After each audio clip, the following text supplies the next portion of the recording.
There is us and them. They will need to test nobody is one of them. And all it requires is a little blood to ensure their purity. This group, called Xeno, has gathered to discuss the recent declaration of mutant sovereignty. Soon, however, one of them refuses to surrender her blood. Xeno is right. All they need to ensure their security is some blood. Hey everyone, today we're talking about the new X-Force started in the wake of the event House of X. Before we get into that, be sure to subscribe to our channel and check out our Patreon page in the video description below. So here's the deal. The X-Men have been changing in astounding ways thanks to the House of X event.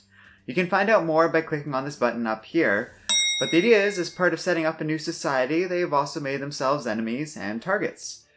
The X-Force series kicks off with a solid example of that, with artificially enhanced men using skin tissue from the captured Domino in order to get past the formidable defenses of the X-Men's new home, the sentient island called Krakoa. Arriving via airdrop, these men brutally attack the mutants and many are killed, including Charles Xavier. Fortunately, the X-Men are well prepared for their eventual and repeated deaths at this point. Most mutants can now be resurrected by a process involving a number of them, although Charles is a key component of that. With his death, the X-Men have to rely on a different backup plan instead. They use the Cerebro network, which is backed up at various sites around Krakoa, and by restoring it, the X-Men should be able to restore Charles.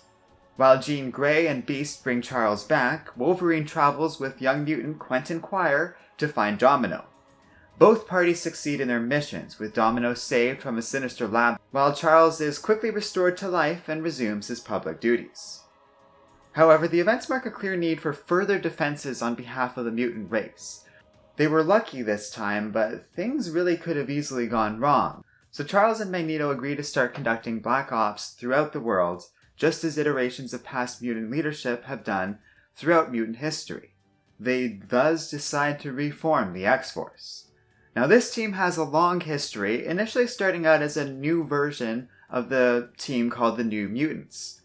Eventually the modern age, however, took a very different take on the X-Force.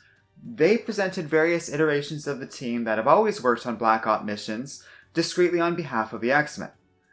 The newest X-Force keeps with the Black Ops tradition, and Xavier assembles a team consisting of Wolverine, Quentin Quire, Domino, Sage, Jean Grey, and Beast. Their first target is the same group that just went after the mutants. It won't be easy though. Xeno is aware the mutants are moving against them and intend to funnel money into hate groups while hunting down any mutant they can for their own experiments. Every country in the world had some version of Weapon X working behind the scenes. Xavier saw to it that they were defunded and disbanded, but all that infrastructure and resources didn't simply disappear into the night. And Xeno essentially seems to be composed of the remaining loyalists to the various Weapon X programs who are making use of whatever resources they managed to cobble together before these programs were shut down.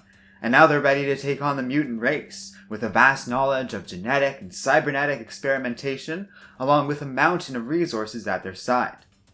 There is one difference with this new X-Force, though. Much like everything about House of X being about expanding the mutant race into not just a nation like Genosha, but a whole civilization, X-Force is being viewed by mutant leadership as not just a Black Ops team, but the equivalent to the entire CIA. As such, the core team acts as a vanguard to a much larger organization, which has considerable access to the rest of the mutant race's arms, intelligence, and resources. Currently, X-Force is engaging with Xeno, which has attacked San Francisco in order for them to be able to seize a gate to Krakoa. Xeno operatives are able to sever the gate right as X-Force moves in to attack, killing both Quentin and Logan.